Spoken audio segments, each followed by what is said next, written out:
tentang Basrah dengan Kufah. Ya. Itu Basrah lebih duluan daripada Kufah. Di Basrah itu Imam Al-Farahidi, kemudian Imam Sibawai dan lain-lain, itu di Basrah mereka. Sementara yang di Kufah itu seperti Imam Al-Kisai, Al-Farrah dan lain-lain. Basrah, madrasah Kufah itu kapan berdiri? 60 tahun setelah eksisnya madrasah Basrah. Jadi kalau ketika pada saat madrasah Basrah itu sudah ada, maka dibentuknya madrasah Kufah ketika anak kecil yang lahir ketika awal pembentukan itu sudah kakek-kakek. 60 tahun masanya. Nah, kemudian madrasah Kufah itu Al-Kisai, Al-Farrah itu yang mendirikan. Ada beberapa perbedaan memang dalam penggunaan. Seperti kalau di Basrah itu, ya, Basrah itu seperti pertama dalam penggunaan istilah. Ada yang majrur, ada yang mahfuz. Nah, itu perbedaan istilah. Kemudian juga dalam perbedaan takdir. Ada seperti fi'il madhi. Fi'il madhi itu mabniun 'alal fath. Bagaimana dengan darabu? Darabu itu mabniun 'alal fath lagi atau tidak? Kalau Basrah bilang dia mabniun 'alal fathi ma qabla al-wawi takdiran. Itu. Tapi kalau Kufah enggak, itu mabniun 'alal dhammi.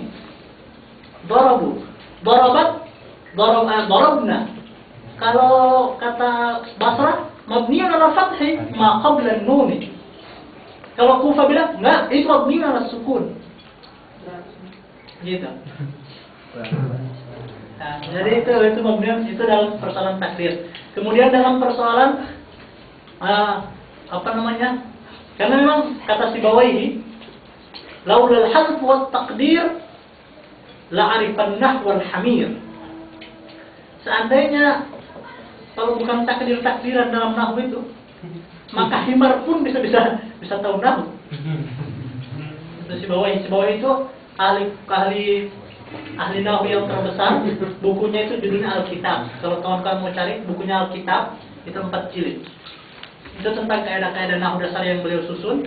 Bahkan beliau lebih hebat dari gurunya Imam Al-Farahidi. Dan sampai sekarang itu belum ditemukan seorang ahli nahwu yang lebih hebat dari ilmunya daripada Imam Sibawai. Padahal beliau itu meninggal muda, umur 32 tahun. Rekan kalian tahu kenapa Imam Sibawai bisa jadi ahli nahwu? Jadi di buku Kafarawi itu disebutkan, sekali waktu beliau baca di depan bukunya Hamad bin Sulaiman, kan sesama dengan Abu Hanifah. Baca. Nah, ketika baca itu kan nggak ada baris seperti ini.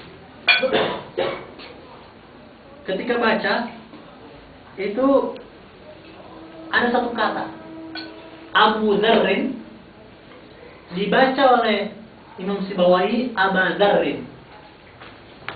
Akhirnya gurunya bilang, lahim saya Sibawai, kamu salah wahai Sibawai. Kaget dia, disalahin sama gurunya. Hanya di depan gurunya itu beliau bilang, wallahi la ata'allamanna an-nahwa hatta la yalhanni ahad, hatta la yulahhinni ahad. Saya akan pelajari nahwu ini sampai tidak seorang pun yang mampu yang akan menyalahkan saya ketika membaca. Sampai sekarang itu saja salahnya.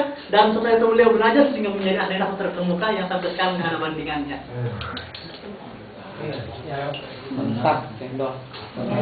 Nah, kalau mau nyari bukunya, antum bisa cari judul buku Al-Insaf Fima Bainal Basrati wal Kufah Minal Khilaf. Antum bisa cari di situ. Kalau mau lihat, itu banyak kali. Nah, untuk berapa banyak perbedaan di situ. Judulnya Al-Insaf.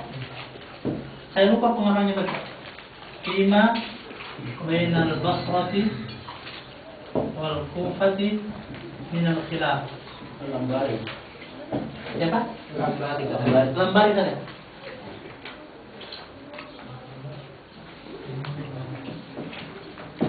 Lambari. Masail khilaf. Ya, apa itu Ustaz? Masailul khilaf. Masalah khilaf berarti ini buku lain.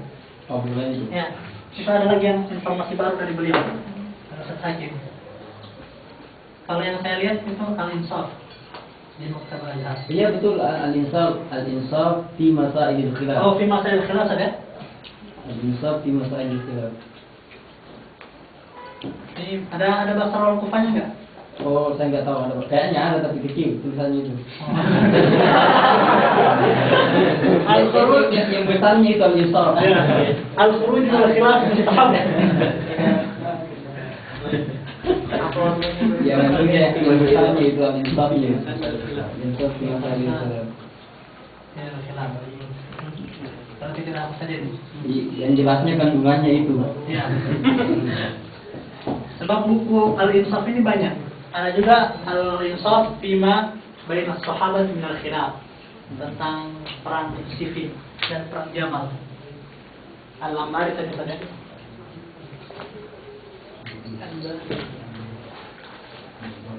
Al-Gambari. Selanjutnya tentang lafzul jam'i wal mufrad. Itu memang barangkali yang paling pas membahas ini itu orang-orang tafsir ya, sama tafsirin ya, tentang penggunaan samawat dengan al-ard. Kemudian penggunaan kata-kata lain, mufrad, musanna, jama' dan lain sebagainya. Ala kulli hal, karena yang ditanyakan tentang makna ya. Pertama disebut khalaqallahu samawati wal arda. Pertama kita lihat dari segi di Arabnya dulu. Dari segi Arab. Dua-duanya itu termasuk dalam mansubatul asma. Kenapa? As-samawati kedudukannya jadi apa di situ? Maf'ulun bihi. Al-ard jadi maf'ul. Nah, as-samawati kenapa tandanya kasrah?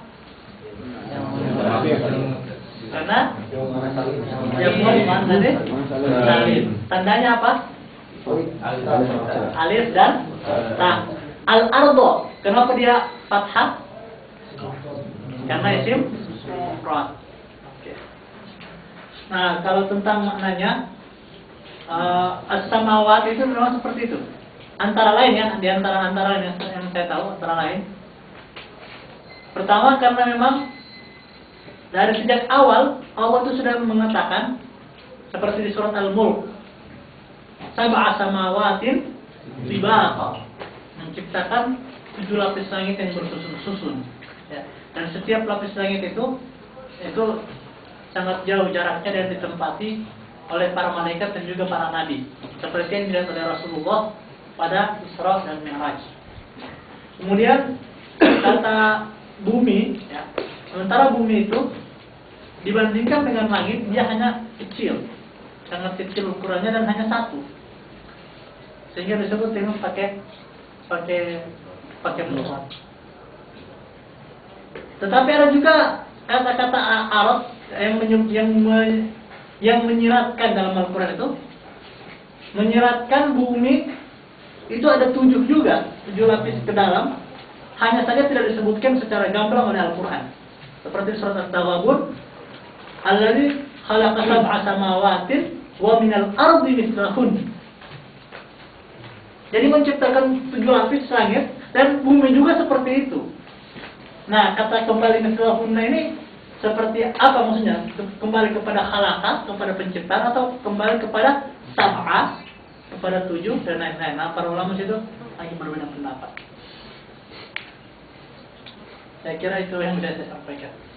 Silakan kalau ada yang mau menambahkan. Dari Ustaz Ansir.